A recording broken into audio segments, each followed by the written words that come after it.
think you know how to achieve this dress style? Wait until you watch this video to the end. You may then realize you've been cutting it the wrong way.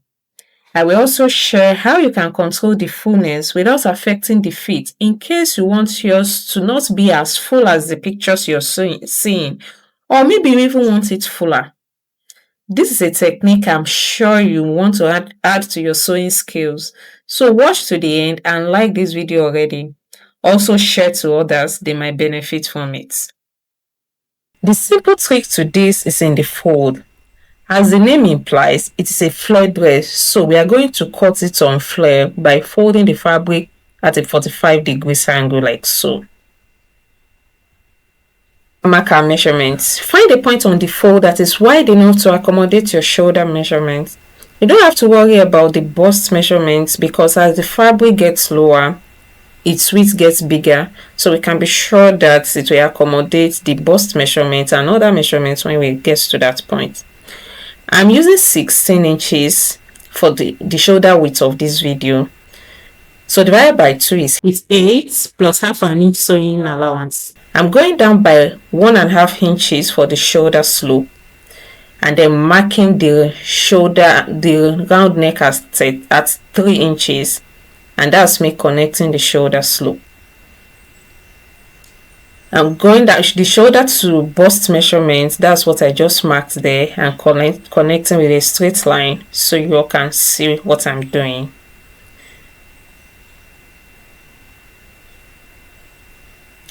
Divide round bust by 4 and add half an inch sewing allowance for ease. To get the armhole curve, divide your bust by 6 and add 1.5 inches to the value to it. That will determine how low your armhole curve will be. Adding sewing allowance and half an inch ease to the bust point, connect and draw the armhole curve. From the shoulder, mark your desired dress length, and that's what I'm doing here. Sorry, that part went out of the video frame. And this is where you get to determine how wide you want your flare dress to be. At the hem, determine how wide you want it to be and connect back to your bust measurement. That means if you want your flare dress to be really wide, you extend your hand wide out. But if not, you can just do about 2 inches more than 2 to 3 inches more than the bust.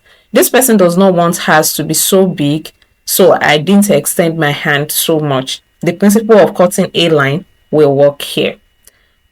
So here, after marking the neckline depth and width, I've cut out the front pattern.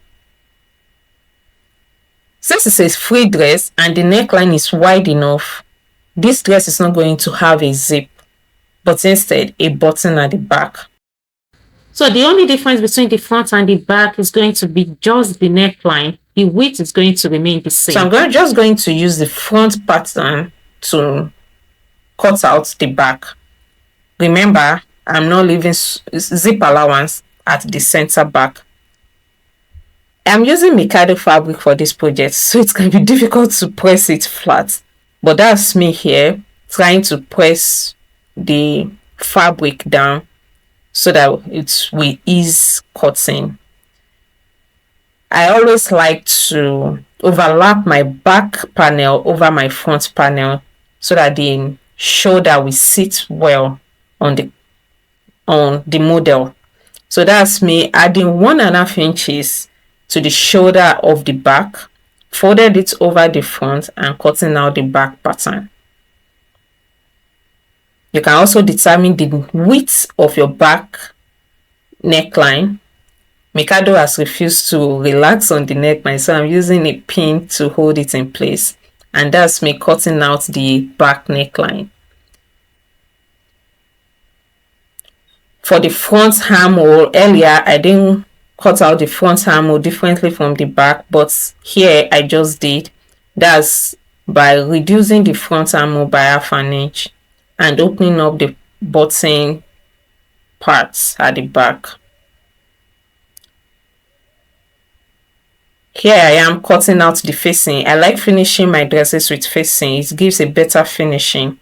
to cut out the facing, cut out the neckline, and then go down round by between 4 and 5 inches. I did 5 inches here. I'm repeating the same for the back pattern, cutting out the facing for the back pattern. Again, I'm cutting out the neckline shape and drawing out the facing by going round by 5 inches. Then I cut out. Now it's time to sew our fabric pieces together. Don't forget we are working with Mikado, and one bad thing about Mikado is if it's not well sewn, it frays easily. So this technique will show you how I did French seam for the shoulder. Match wrong side to wrong side and sew at 1/4 of an inch. That means you just sewn on the right side, and then fold over to the wrong side to sew at 1/2 an inch. Like this, you will have your right side neatly sewn. At the same time, the wrong side will also not fray. I'm going to weave the side seam, so I won't use the same technique here.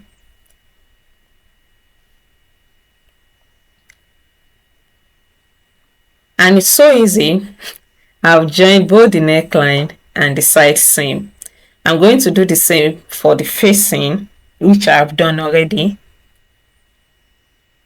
and then attach it to the neckline. I made a separate video on how to attach a facing to a dress. I will link it in the description box, and up here you may want to check it out if you do not know how to attach facing to a dress. The next thing now is to make the gathered ruffles. To get a desired length for these gathers, it is usually advisable that you do your round hem multiply by 3 and then gather back to size. That will give the required fullness. But of course, if you don't have enough fabric, you can make do with whatever you have, but make sure it's not less than multiply by 2 of your round hem. That will give just enough fullness for you. And finally, that's our dress on our model. The fullness is not as much at our request, but I'm sure if you want to make one with fuller hem, you know what to do based on this video. Have you enjoyed this video? Thanks for sticking around up to this point. Kindly like, share, and subscribe to this channel so you keep getting more sewing tips, valuable tips like this. Kindly share this video so others can also benefit from it. If there's any video you would like to see on this channel, kindly comment, leave it in the comment section, and I will do my very best to bring it to life. And until I come your way next time, my name is Sarah, and this is Princess Fashion.